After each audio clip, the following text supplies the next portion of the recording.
રસ્તો નહીં તો મત નહીં. જામન્યા ગામનો ચૂંટણી બહિષ્કાર. 60 વર્ષ વર્સિસ 25 વર્ષનો હિસાબ હવે ગામ પૂછે છે. ભરૂચ જિલ્લાના વાલિયા તાલુકાના જામન્યા ગામે વિકાસના વાયદાઓ પર સીધી સવાલી છે. રસ્તો નહીં તો મત નહીં ના સૂત્ર સાથે આશરે 2000 ગ્રામજનોએ ચૂંટણી બહિષ્કારનું એલાન કર્યું છે. 60 વર્ષના શાસન પર પ્રશ્નો ઉઠાવતી રાજનીતિ વચ્ચે ગામ લોકો હવે છેલ્લા 25 વર્ષથી સત્તામાં રહેલા શાસકોને પણ સીધો સવાલ પૂછી રહ્યા છે. વિકાસ આખરે ક્યાં છે?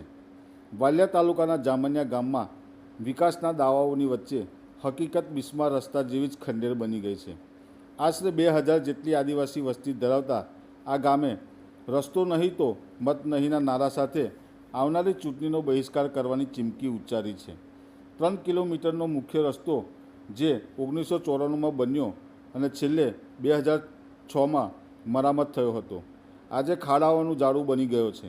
વરસાદ આવે તો ગામનો સંપર્ક તૂટી છે. એક બાજુ રાજકારણમાં 60 વર્ષના શાસન પર નિશાન સાધવામાં આવે છે, તો બીજી બાજુ ગામ લોકો હવે પ્રશ્ન ઉઠાવે છે કે છેલ્લા 25 વર્ષથી સત્તામાં રહેલી સરકારે શું બદલાવ લાવ્યા? ગામમાં પીવાનું પાણી નથી. નલ સે જલ યોજના કાગળોમાં જ સીમિત છે. આરોગ્ય સુવિધાના અભાવે સગર્ભા મહિલાઓ રસ્તામાં જ પ્રસૂતિ કરાવવા મજબૂર બને છે, તો ગંભીર દર્દીઓ સારવારના અભાવે જીવ ગુમાવે છે. વિદ્યાર્થીઓને રોજ 3 કિલોમીટર ચાલીને શાળાએ જવું પડે છે. ખરાબ રસ્તાના કારણે બસ પણ નહીં મળે અને ભવિષ્ય પણ અધૂરું રહી જાય છે. ગામના લોકોનો એક જ સ્વર, વચનો નહીં, હવે રસ્તો જોઈએ. જ્યારે રાજકીય મંચ પર વિકાસના મોટા દાવા થાય છે, ત્યારે જામન્યા ગામનો પ્રશ્ન સીધો છે. 60 વર્ષમાં કશું થયું નથી એમ કહો છો, પણ 25 વર્ષમાં શું બદલાયું?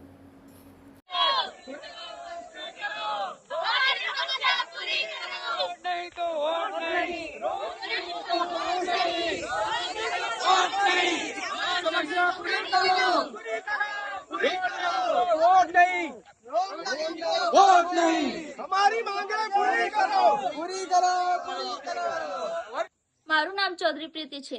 હું જામણિયા ગામની રહેવાસી છું. હું વાંકોલ BA કોલેજ કરું છું. મારે આટલેથી ચાલીને જવા માટે બહુ તકલીફ છે.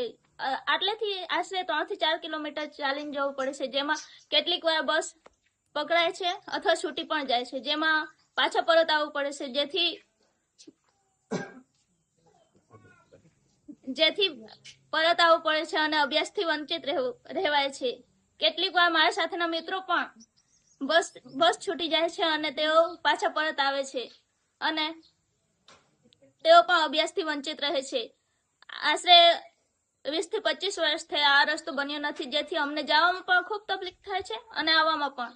અને ચોમાસામાં તો ભરપૂર પાણી હોય છે, તેથી ચોમાસામાં તો બહુ જ તકલીફ થાય છે.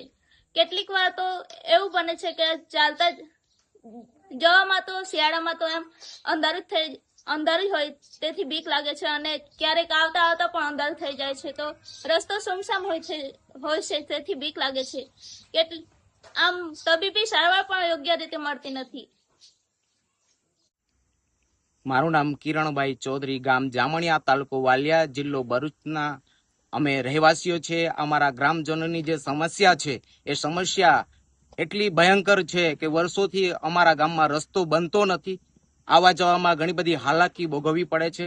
એ આરોગ્ય ખાતાની હોય વાત હોય કે પછી બાળકો અભ્યાસ કરવા માટે જતા હોય. અમારા ગામમાં 8 ધોરણ સુધી છે, પછી આ 9મા ધોરણથી 12 અભ્યાસ કરવા માટે જવું પડે છે. તો ઘણી બધી સમસ્યાઓ હાલાકી ભોગવવી પડે છે. ચોમાસામાં ઘણું પાણી હોવાથી ઘણા ખાડાઓ ખાડા હોવાને કારણે ઘણી બધી સમસ્યાઓ થાય છે. અમારા બાજુમાં સુરત બોર્ડર છે.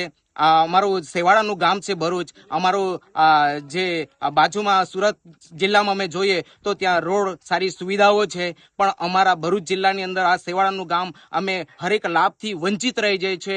અમે ખૂબ હેરાન છે, અમે દુઃખી છે, જેથી કરીને અમને એટલી બધી સમસ્યાઓ છે કે હવે અમારાથી સમસ્યા સહન થાય એમ નથી, જેથી કરીને અમે ચૂંટણીનો બહિષ્કાર કરીએ છીએ. રોડ નહીં તો